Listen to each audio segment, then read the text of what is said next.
Welcome to Spirits Podcast, episode 49, La Lechuza. I'm going to say right at the top here, my pronunciation was pretty good at the beginning. It dissolved into nonsense by the end, and I apologize because it was bad. I think it is sometimes lost on people that we are actually drinking while we record these episodes. Oh, and I just lose it. And we also just like play off each other's energy and just get kind of silly as time goes on, or just get really wrapped up in the story, and like pronunciation, isn't our key priority. It becomes secondary. Yeah. So like if it hurts your heart that we mispronounce words from languages that you speak, I'm very sorry. I also don't want to know about it on Twitter. Yeah, sorry. Our bad. Sorry. But you know who never complains about pronunciation on Twitter? Who? Our wonderful patrons. They sure don't. And they're the absolute best. We want to welcome our newest additions to our patron family: Jonathan, Jay, Kevin, Rachel, Katrina, Elliot, Adam, Neris, and Brian. You guys are wonderful. Thank you for joining the team. I hope a giant owl doesn't come and get you in the night. Or if it does, it's like avenging you and destroying your enemies. Yes, ideally. I also hope that mythical creatures destroy the enemies of our supporting producer level patrons. That was a good segue. Thank you. Catherine, Charles, Deborah, Kimo, MCF, Sandra, Ryan, Phil, Robert, Zoe, Eeyore, Lindsay, Sarah, Julie, Dylan, Philip, Chandra, DDLG, Neil, and Christina, as well as our legend patrons, Leanne, Cassie, Cami, Shannon, Erin, and Ashley will be mailing out their first box of physical stuff in like 2 days.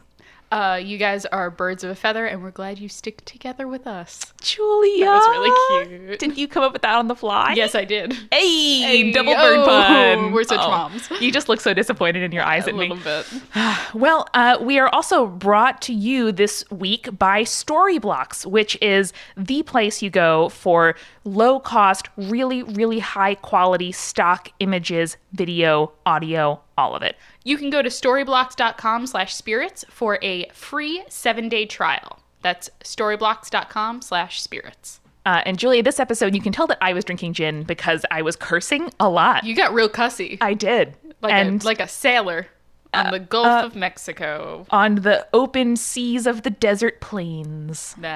Nope. Okay. I was drinking mezcal because I'm always on brand. Yeah, and it's something that I've really gotten a taste for in recent months. Shout out to our second favorite bartender, Matt's colleague, who really made this beautiful like hibiscus mezcal drink. Oh my God, it's so gorgeous. Good. It's on our Instagram. So good. And we also want to share with you the very exciting news again that we are going to be at PodCon in Seattle, December 8th, 9th, and 10th, I think it is. Mm-hmm. And both of us are going to be on 2 panels, which is very exciting. Luckily, they didn't separate us for any panels, so it's just going to be Amanda and I rocking out in the panel world. We have one on Saturday. Yes. Which is a panel about going from fan to creator in audio drama communities. Yeah, and podcasting in general, what it's like to be a fan of stuff and then become a creator with fans yourself, and that particular, beautiful thing, and the challenges and all of the above. It's going to be great. Amanda's moderating that panel, actually. I'm an excellent moderator, y'all. You are. You're fantastic. You ask all those hard-hitting questions. I'm not great at many things. Panel moderation, not one of them.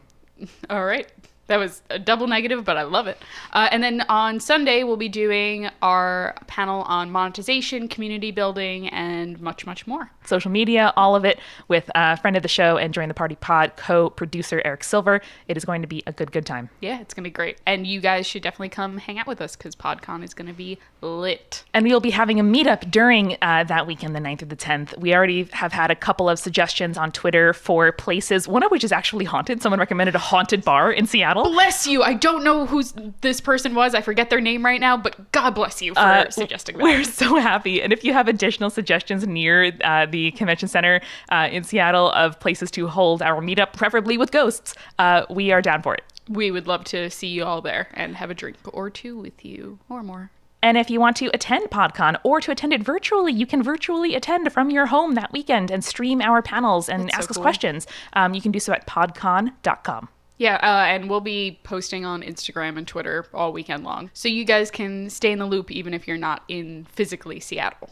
Yeah, we're going to have a lot of fun. And I think that's all, Jules, right? Yeah, that's it. All right, y'all. Enjoy Spirits Podcast episode 49, La Lechuza.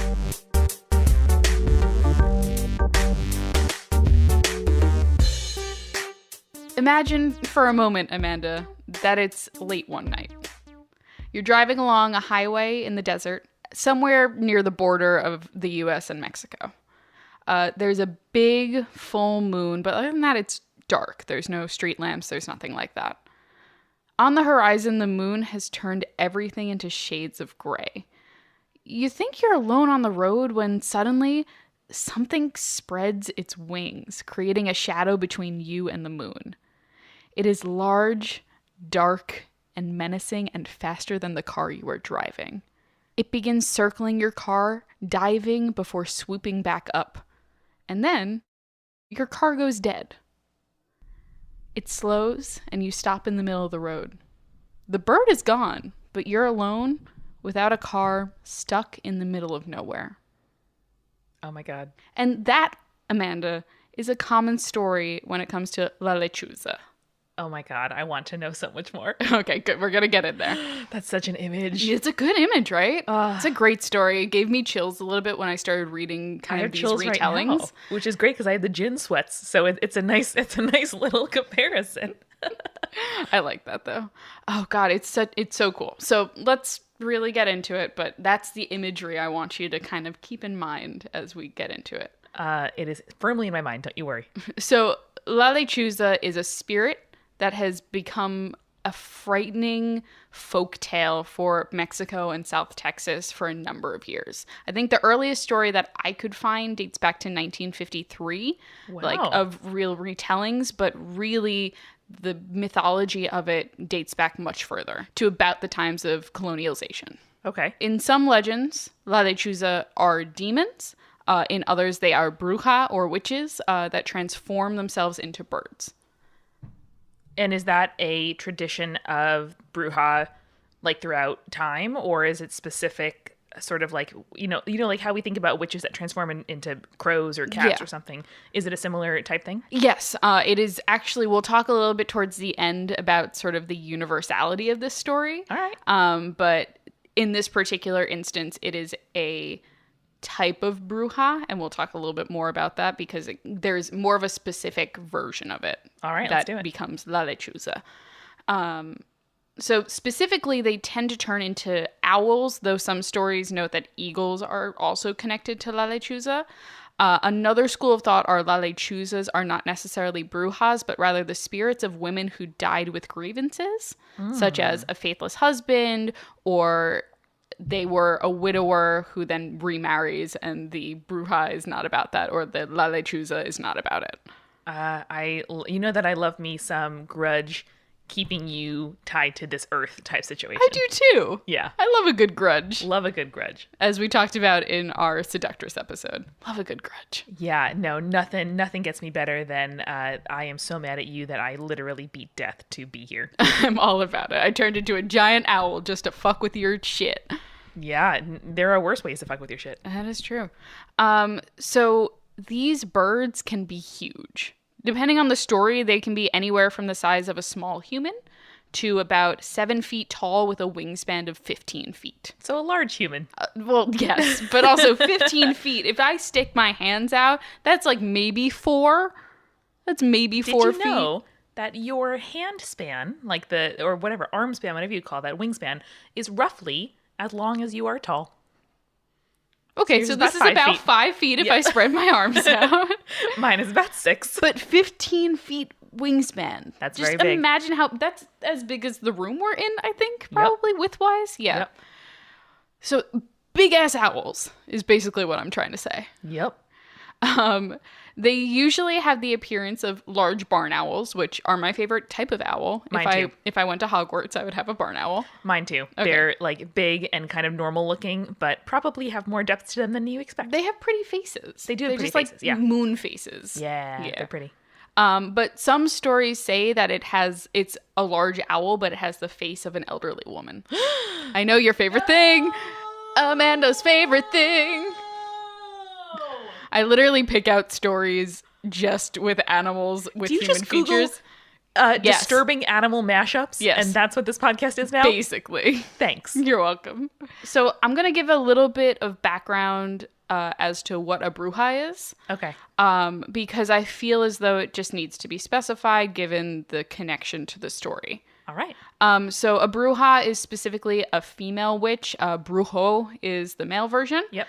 So this clarifies that La Lechuza is always female, if we're not going off of the fact that it is a feminine noun when we're talking which sometimes about it. that doesn't always mean the same thing. Right, but this specifically is a female spirit. It is Yep. a woman. It is some of that sort. So brujas in mainstream culture is very similar to what we see with traditional witches. So the evil crone, the murderous seductress, that sort of thing. Yeah, so like cauldron of stuff, witchcraft, hexes, that kind of thing. Right, usually affiliated with afflictions or misfortune, that sort of thing. Yeah. But honestly, this association was perpetrated by Catholic colonizers. They were trying to demonize indigenous religious practices, which were usually focused around female healers. It sounds like the opposite of lol, it's not pagan, it's fine, which is lol, it's not Catholic, it's evil. Yes, basically. Basically, that's the thing. It's just some like y'all. white man nonsense is basically what it comes down to. Come on. So, of course, modern interpretations read brujeria through a feminist lens, which, yay, that's basically what this podcast is at this point. Shout out to all the Wiccans and witches and pagans who listen to spirits. And brujas. Y'all are awesome. And if there are any brujas listening to us or brujos, like, please get in touch. Right. And so these groups really embrace the sexuality, spirituality, and leadership of women that were intended to be wiped out by colonizers. Hell yeah, bring it back. I know. Rescue it. Seriously, it's real good. Put yourself back in the narrative. Yes. The opposite of what I guess she does at the end. Eliza. Yeah. Yeah. Eliza. I have to Yeah. give you a look. I'm just like, it's not Angelica. I just can't remember The the other name. one. Yeah. No, she does. And my favorite thing is the name in Hamilton doesn't have to be about Alexander. It Yes. can be about Eliza, who survived to totally tell the can. story. That is true. Bless. She's the best. Or the hottest Hamilton, Philip. Fair enough. All right. Line in the sand, people. Okay. La Lechuza. La Lechuza is said to appear outside houses during domestic quarrels, waiting for one of the people involved to wander out of the house. In most stories, it is the person who is the abuser or who instigated the fight, and then snatches them up and takes them back to its lair to devour. Oh my God, thank you. Yeah. Someone should. Oh, that is like so viscerally a thing that you would want to happen. Yeah. Right? For like you to be in a situation where you can't leave. And then the person abusing the power in the situation is able to walk out, and you just know that's not available to you. And like, how incredible would it be if they never re-entered that door? Yeah, seriously. I just want to raise my glass Raise of my glass. mezcal. And Yes. say hell yeah. Hell yes. To that. Another story about La Lechuza mentions that when you feel most secure in your house, La Lechuza will make crying sounds like a baby in need trying to lure you out of the house. Oh boy. Wait, because it seems like people only like it seems like only those with a kind of like instinct to protect the vulnerable would go after that, right? Yeah. So are they not always like fighting for justice? No, not always. So they're sometimes just like there to lure you. They're chaotic neutral. Let's go with that. The La Lechuza is very chaotic neutral. Makes sense. It's also been known to make a whistling sound like human whistling. Huh. And if you answer back with your own whistle, La Lechuza will use it to locate you and then swoop down and carry you away. Oh my God, guys, never whistle to an unknown whistler. Yeah, don't do it. Never. That's just, it's bad. It's like taking catcalling to an extreme. Practice safe whistling. Only whistle at people that you trust and know. Okay, that's good. That sounds good. If you wake up in the morning and see scratches at your door or windowsills, it means La Lechuza was there and was trying to get in to get you. Or your cat, marked your house and another cat came by. No, La Lechuza. I mean, that is scary though. Like, yeah. viscerally scary. Yeah. Those claw marks at the lock. Like, no, That's no, not thank you. good. That's No, a thank you. bad image. Basically everything is creepy about La Lechuza except for that domestic violence thing. I'd like that as an application of creepiness for a good goal. But Fair this in enough. general reminds me of kind of Irish fae and Irish fairy lore, Yeah. which is that like fairies are just kind of always coming to fuck with you unless you're able to like enter into an agreement with them. And sometimes fairies will do things that are good, but it's almost like an accident or just like a happy circumstance or someone who has like appeased them well throughout their lifetime. So leaving like bread and milk for the fairies, like that's just something that you do. Don't go out at night. Don't look out the windows at night. Like fairy are just always out there to play with humans. Is it because we're trying to appease them because we're technically on their land? Yes. That's it. That's a good theme to think about this episode in. Oh, okay. La Lechuza can be warded off if you're not into the whole demon witch or spirit thing. Okay. Some people aren't. That's okay. I would You're personally wrong, love a La but whatever. Lechuza just hanging around. Whatever. Prayer is the obvious one because that's the sort of thing you do and it works against evil spirits. Mm-hmm. Tying 7 knots in a string or rope and then spreading it across your doorway will help stop her from entering your home. You could hire a curandera, which is a medicine woman, healer, or someone who uses folk remedies.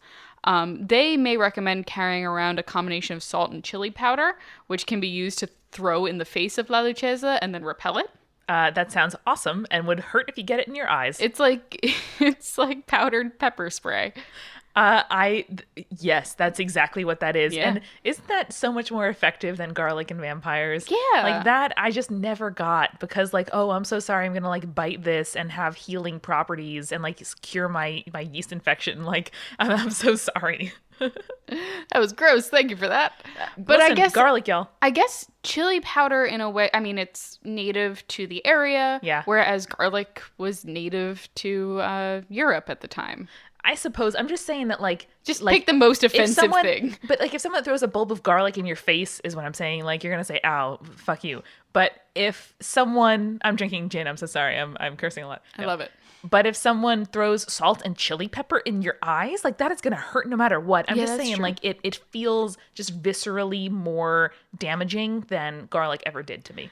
To be fair, though, Europeans are not good at spicing things. So I feel as though garlic is the most offensive spice that one could throw at an evil demon. No, white Whereas people can't chili spice. powder is more offensive and more like damaging. Yeah, I mean they could have used salt with vampires. It seems like if you just like dry all the water out of them, they're gonna be dead. Well, the Europeans would use salt for demons. Warding off demons, true. you could just put salt across your door and that would stop a demon from coming in. Point being, this chili pepper salt combo, excellent. It is a solid choice. Also, sprinkle that over any roasted vegetable, and you're gonna elevate your game. Or just on a chicken would be really good. On chicken, on corn.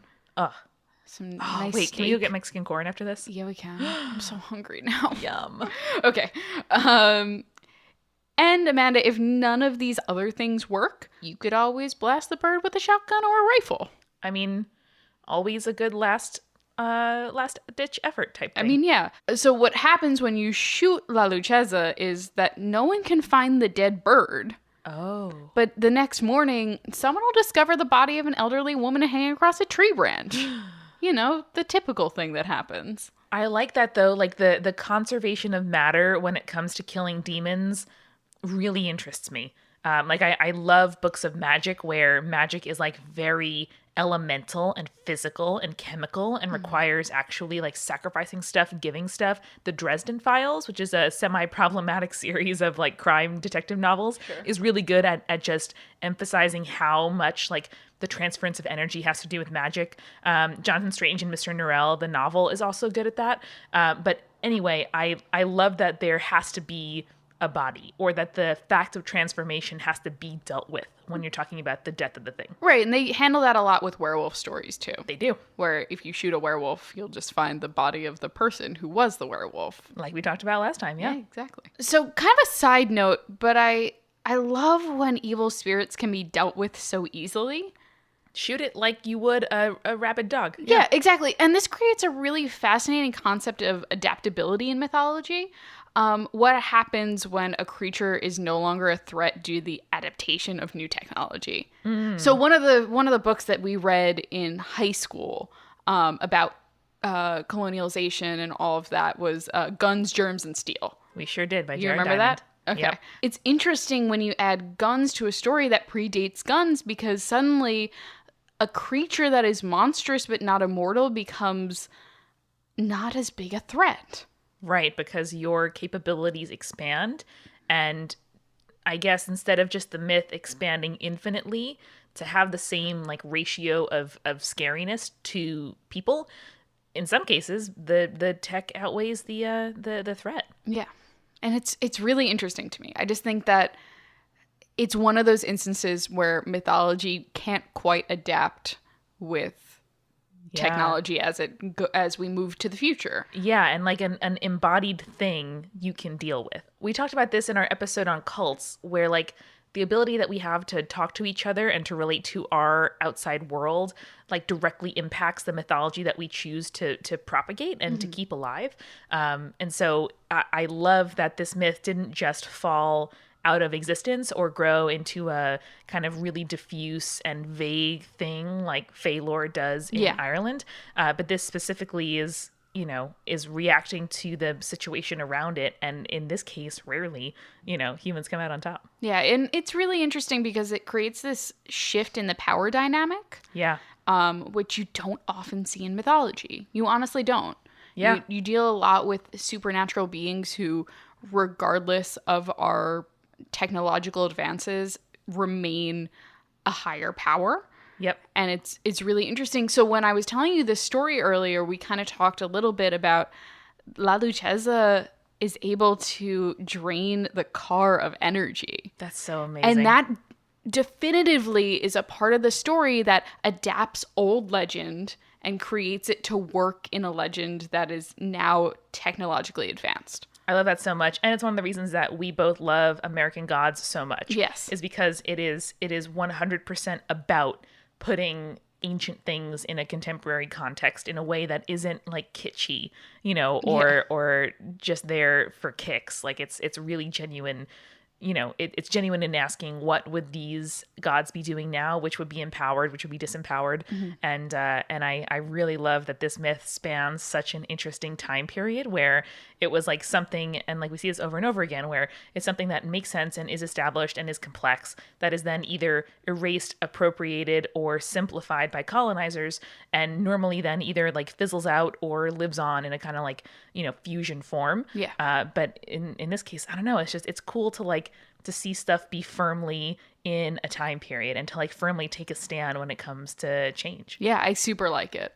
I'm glad we went on this tangent a little bit because honestly, it's one of the coolest aspects of this myth, in my opinion. It reminds me of librarians becoming fucking badass information technologists because like that, like librarians are in the information business and information includes computers right now. Yeah. And so many libraries are doing so many cool things when it comes to like software engineering, you know, metadata, like information architecture, kind of all this amazing stuff. Yeah. Yeah. Go librarians. Go librarians. This is a pro librarians podcast. We are definitely pro librarian. Thank you for all your heart service. Thank you so much. Spirits is brought to you this week by Storyblocks, which is the best place to go for stock footage, images, audio, motion graphics, all of it. Storyblocks costs just $149 a year and gives you access to over 400,000 professional studio quality images, audio, video, you name it. Normally you would pay like $1 or $5 or $10 or $20 per thing, but with Storyblocks you have unlimited access to every single thing that you might need. Now I have been making videos and podcasts for well over a decade at this point, which is scary. And I can tell you that if I had access to professional studio quality stock images and video, my stuff would be so much better. My life would have been so much better early on before I had to, you know, record all my sound effects and shoot all my B-roll myself. And you can see exactly what Storyblocks has to offer during a 7-day free trial at storyblocks.com/spirits. No credit card. You don't need to do anything. You don't need to sign up or pay any money. You can just go and enjoy, download images, download video, download motion graphics, anything that you might need for your project. And if you find a particularly cool video or image, please tweet it to us. We would love to see it. Shoot it to @SpiritsPodcast, and we will be bestowing praise in the next episode upon the listener who can find the coolest, most specific image or video to share. No matter who you are, if you make stuff on the internet, whether it's websites or videos, podcasts, animation, whatever it is, you know how important it is to work with professionals, and Storyblocks is your answer for all of the stuff that you could possibly need to download to make your projects even better. So head on over to storyblocks.com/spirits to show your support for the show and sign up for a 7-day free trial. Thank you so much to Storyblocks for your continued support of the show. Now, let's get back to it. So a little bit more on La Lechuza. If we must stop talking about librarians, we can do this. Yeah, I guess we have to. So La Lucheza is known to be associated with spellcasting since it has the association with brujas. In particular, her ability is to summon storms. Oftentimes, La Lucheza is seen in thunderstorms, which is really a terrifying image. Imagine a giant bird swooping in and out of thunder. Nope. And lightning. Don't it's want gorgeous. that. I love Don't it. want that. Because of their half human, half bird nature, they're similar to quite a few myths from around the world. Okay. For example, the Harpies, which are vengeful bird women from Greek mythology. Hell yeah. La Lucheza is said to cry outside of the homes of people and is an omen for that someone in the household will die. Like the banshee. Exactly like the banshee. Nice. Interestingly, the Romans believed something similar, that the hoot of an owl will indicate the imminent death of those who hear it, and that the hoot of an owl predicted many famous deaths, including Julius Caesar and Augustus. Two things here. One, is that tied to owls being associated with Minerva, goddess of knowledge? I don't think so. Not necessarily in because this it case. is like foreknowledge of a death. Right, absolutely. But I don't think... I don't believe that Minerva had divination skills. Like, that wasn't what was associated with her. Yeah. Knowledge was one thing, but divine knowledge and seeing the future was not. Gotcha. Interesting. And number two, we are big fans of the podcast Ona, Ross, and Carrie. So good. Where two buds... I knew you were going to bring this up, and I'm so excited. Where two buds explore fringe... science movements, and paranormal. Science, the paranormal, and then report back. And what I love is that they really approach everything with a kind of open heart, open mind. Like, this could be totally true, whether it's like Scientology, Mormonism, like fringe science stuff, anti-vaxxers, or this summer, they are doing a summer of UFOs. It's so good. And man, oh man, they went to a bunch of UFO conferences. One of them, they describe a lecture on owls that honestly, I have re-listened to about 3 times. It's like, the so description good. is so good and funny and lovely and pure. So, Oda, Ross, and Carrie, check it out. Really, really an excellent show. Just so good. We want to be friends with them. Guys, you're welcome on the show anytime. Further up north in the United States, similar shaped sightings like the Mothman have been seen in northeastern U.S. Okay. Honestly, the concept of flying humanoids, whether they're human, part human, monstrous humanoids, what have you, has been around over 17,000 years. So we can carbon date images of bird-like humans in cave paintings in Lascaux, France, which are known as the bird of Lascaux, that date back 17,000 years. What? Isn't that cool? Julia, nothing gets me more than cave paintings. Damn. I'm going to link to them in the show notes, but it's going to be really good. Nothing gets me more than thinking about like ancient humans having spiritual and documentary experiences in caves. Like it freaking messes with my stuff. But I mean, everything from angels to jinn in Islam to, you know, witches, which are said to fly. The like, story of Icarus. Absolutely. Just the idea, I don't know, something about humans being able to escape the bound of gravity is I don't know, like it must be divine. It's a very human thing. We've always wanted. We've seen birds fly, and we're just like, hey, I want to do that. Yeah, I wonder if like the cult of like venerating pilots, you know what I mean? Like the kind of like handsome, sexy everyone wants to sleep with a playboy. pilot thing. I know what you're Exactly, talking about. like Catch Me If You Can style pilot veneration. I wonder if that has to do a little bit with just wanting to be in charge of a machine that flies. So you want some more owl stories? Yes, Julia, I want nothing more than some owl stories. So the Hopi believed that the burrowing owl was the embodiment of their god of dead. Makes total sense. Digging in the ground, yo. The Inuit tell stories of how a beautiful young woman was magically transformed into an owl with a long beak. When she saw herself in a mirror or in the water or whatever, I'm not sure exactly which, probably not mirrors, she was so startled by her appearance that she flew into a wall in her house, which is why owls have flat faces and short beaks. Oh, babe. It's kind of cute. I like owls. They're just cute faces. They do have cute faces. Very efficient faces. They don't stick out too much. Certain cultures believe that owls would bring illness or ill fortune to children. In Malaysia, it was believed that owls ate newborn babies. You know, there's just a lot of baby eating happening in Southeast Asia and the Pacific. A little bit.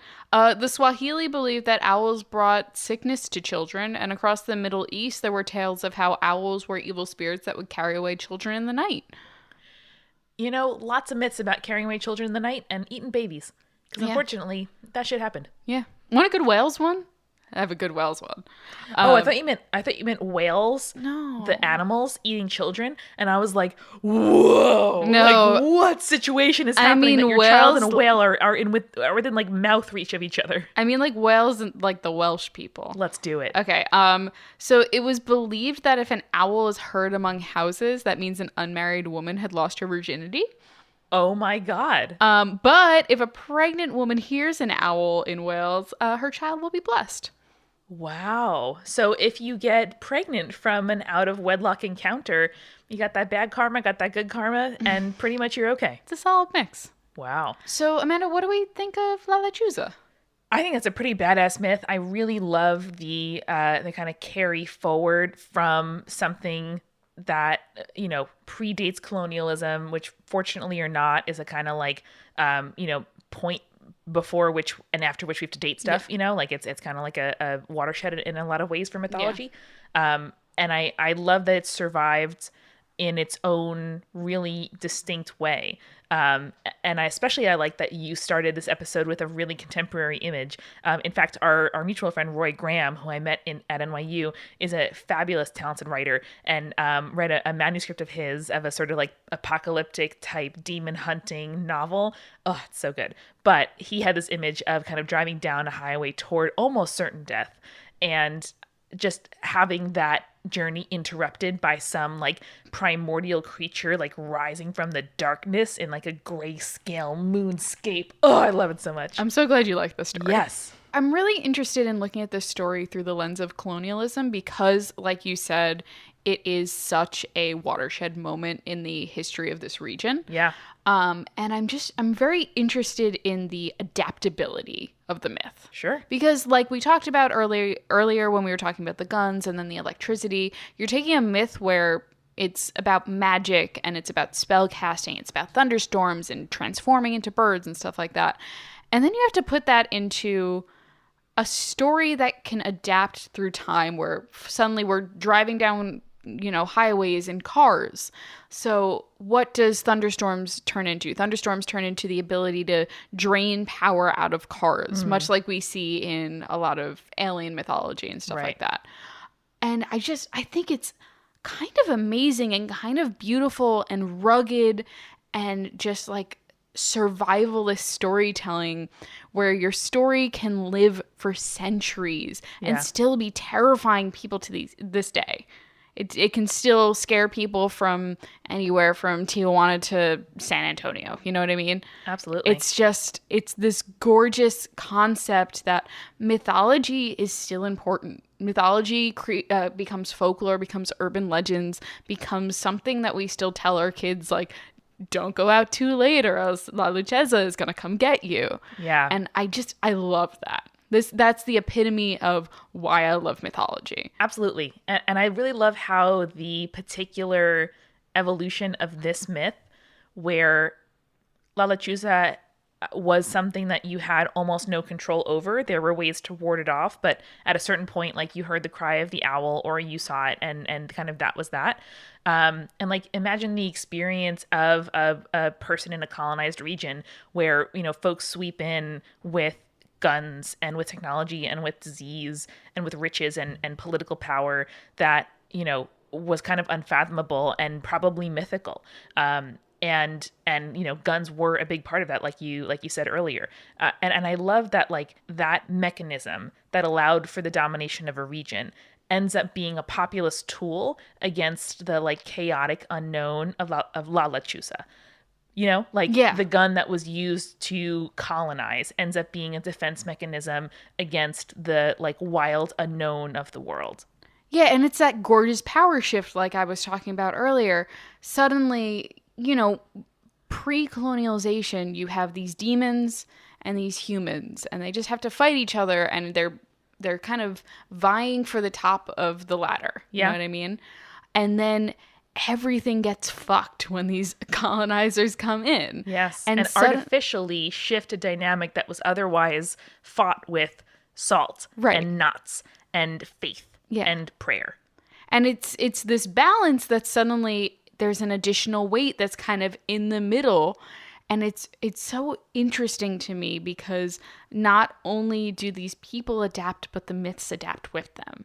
And I think that's the theme that I want to take away from colonialism, is that adaptability of both human beings and of mythology. Yeah. Because if you are capable of adapting so that suddenly your bird demon is still a threat even when these men come with guns and disease and all of that, that's amazing. That's a human experience that, we personally haven't had to go through, but that is an experience that is the definitive human historical experience. And it's kind of amazing and kind of painful to think about, but in a way it is awe-inspiring. Not necessarily good awe, not necessarily bad awe, but awe-inspiring in a way. Awesome, awful. Mm-hmm. They go hand in hand. Yeah.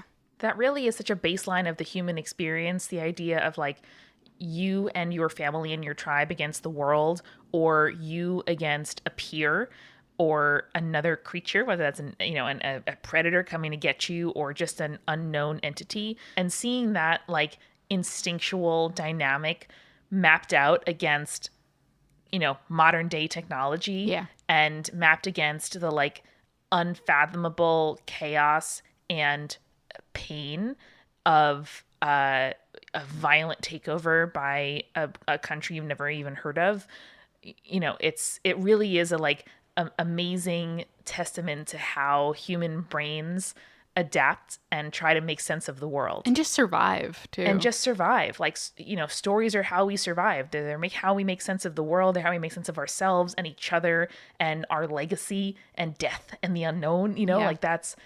This kind of stuff happens and comes up in every single episode for a reason. And it's because the human brain is better at narrativizing than anything else. Yeah. And like even patterns are narrative. Like patterns are a way that the brain, puts several things in a space into some kind of relationship to each other. Yeah. And it amazes me. Like the more I think about stories and I play out stories and I, write them and read them and edit them, like it is just remarkable to me that that's just like an instinct and a skill and a pleasure and a pastime and an evil too, that human beings perpetrate and just do, like we breathe. Like it's so natural to us. Mm-hmm. And like we said in our episode on the Lauma, it's dangerous to make yourself the protagonist all the time. Yes. Like I think it's just helpful to keep in mind the fact that your brain wants to make stories and patterns out of everything, and just to recognize when that is happening. Yeah.